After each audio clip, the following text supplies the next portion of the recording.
आपल्याला, कारण मी पंकजा गोपीनाथ मुंडे आहे म्हणून या विषयावर मी व्यक्त होणं आपली अपेक्षा आहे, त्याप्रमाणे मी व्यक्त होत आहे. मी जे व्यक्त होत आहे त्याचा आपण सर्वांनी सन्मान ठेवावा.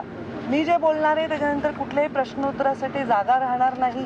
हा विषय अत्यंत ह्युमन विषय आहे, माणुसकीच्या दृष्टीने महत्त्वाचा विषय आहे. मला आपण प्रश्न विचारणार आहात त्यापूर्वी मी हे सांगते की काही व्हिडिओ सोशल मीडियावर व्हायरल झाले संतोष देशमुखांना मारण्याच्या संदर्भातले. मला त्याच्याविषयीची माहिती नाही, पण इंस्टाग्रामवर मी फक्त एक पोस्ट पाहिली. ते व्हिडिओ उघडायची किंवा बघायची माझी हिंमत देखील झाली नाही, कारण ज्यांनी त्यांना एवढ्या अमानुषपणे मारलंय आणि एवढ्या अमानुषपणे मारून त्याचा व्हिडिओ केलाय, त्यांच्यामध्ये जेवढी निर्मनुष्यता आहे किंवा ह्या व्हिडिओचा काहीतरी आपल्याला वापर करायचा असा काहीतरी कोणीतरी प्रयत्न करत असेल, त्याच्यामध्ये पण जी निर्मनुष्यता आहे ती माझ्यामध्ये नाही. ते बघण्याची माझी हिंमत नाही. संतोष देशमुखांच्या हत्येनंतर मी पहिल्यांदा मुख्यमंत्री महोदयांना पत्र दिलं होतं आणि 12 डिसेंबरला मी याच्यावर संपूर्ण भाषण माझं आपण पहा ऑनलाईन आहे, मी व्यक्त झालेली आहे. आता यामध्ये कोण आहे, काय नाही, कोण इन्व्हॉल्व आहे, कोणाचा हात आहे, हे केवळ आणि केवळ तपास यंत्रणेलाच माहिती आहे. त्यामध्ये कुठलाही हस्तक्षेप मी करण्याचं कारण नाही. एवढं मात्र नक्की सांगते की ज्या मुलांनी ही हत्या केलेली आहे त्या मुलांच्या मुळे समस्त राज्यातील समाज, ज्यांचा काहीही दोष नाही, तो सुद्धा मान खाली घालून गंभीरपणे वावरत आहे.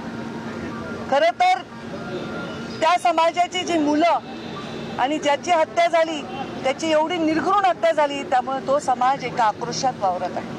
खरं तर समाज आणि जात याच्यावर बोलायची गरज नाही, पण आता परिस्थितीच अशी आहे, प्रत्येक गोष्ट जातीवर जाते. गुन्हेगाराला कुठलीही जात नसते, अमानुषपणे कोणाला निर्दयीपणे संपवणाऱ्याला कुठलीही जात नसते आणि त्याच्यावर एक निर्णय घेणाऱ्या राज्यकर्त्याला सुद्धा जात नसली पाहिजे. जेव्हा या खुर्चीवर आम्ही बसलो, मी बसले, तेव्हा मी एक शपथ घेतलेली आहे, आमदारकीची शपथ घेतलेली आहे. कुठलाही ममत्वभाव न बाळगता, कोणाविषयी कसलाही आकस किंवा द्वेष न बाळगता काम करायला पाहिजे, यावर मी ठाम आहे. संतोष देशमुखांच्या झालेल्या निर्घृण हत्येवर निषेध व्यक्त करताना मी मनापासून क्षमा मागते त्याच्या आईची, कारण ज्या मुलांनी ही निर्घृण हत्या केली आहे ते माझ्या पदरात असते, माझ्या पोटचे असते, तरी मी हेच म्हणले असते की त्यांना कडक शासन करा. याच्या पलीकडे कोणताही राजकीय नेता, एखादं व्यक्तिमत्व कोणीही भाष्य करू शकणार नाही. आज अजून एक तुमचा एकदम उतावळेपणा येतोय की मी काय गंभीर बोलते याच्याकडे दुर्लक्ष करून. तर धनंजय मुंडेंचा राजीनामा झालाय, मी त्याचंही स्वागत करते. हा राजीनामा फार आधी व्हायला पाहिजे होता. हा राजीनामापेक्षा शपथच नाही व्हायला पाहिजे होती, तर या सगळ्या गोष्टींना, पुढच्या भोगांना कदाचित सामोरं जावं लागलं नसतं. घेणाऱ्यांनी सुद्धा आधी घ्यायला पाहिजे होता, धनंजयनी सुद्धा आधी राहायला पाहिजे होता. या सगळ्या वेदनांपासून कदाचित गरिमामय त्याला एक मार्ग मिळाला असता.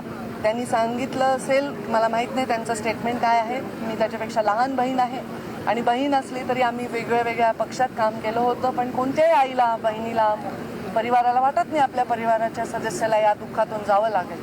पण जेव्हा आपण खुर्चीवर बसून विचार करत असतो तेव्हा आपण राज्याच्या प्रत्येकाचा सारखा विचार केला पाहिजे. त्या पोराच्या परिवाराच्या, त्याच्या जीवाच्या वेदनांपुढे हे काहीही मोठा निर्णय नाही आहे. त्यांनी तो घेतलाय, ते योग्यच केलेलं आहे. मला वाटतं देर आहे दुरुस्त आहे. आपण बघितलं पंकजा मुंडे यांनी माध्यमांना दिलेली ही प्रतिक्रिया. धनंजय मुंडे यांच्या राजीनाम्याचं स्वागत करते असं पंकजा मुंडे यांनी म्हटलेलं आहे. संतोष देशमुख यांच्या हत्येचे जे व्हिडिओ व्हायरल होत आहेत ते उघडून पाहायची माझी हिंमत झाली नाही. निर्दयीपणे ज्यांनी कोणी संतोष देशमुखांना संपवलंय त्यांना शिक्षा व्हावी असंही म्हटलेलं आहे. शिवाय देशमुखांच्या आईची मी माफी मागते असंही पंकजा मुंडे यांनी म्हटलेलं आहे. धनंजय मुंडे यांचा राजीनामा आधीच व्हायला हवा होता, मुळात शपथच व्हायला नको होती, आधीच धनंजय मुंडेंनी सुद्धा राजीनामा द्यायला हवा होता असं वक्तव्य यावेळी पंकजा मुंडे यांनी केलेलं आहे.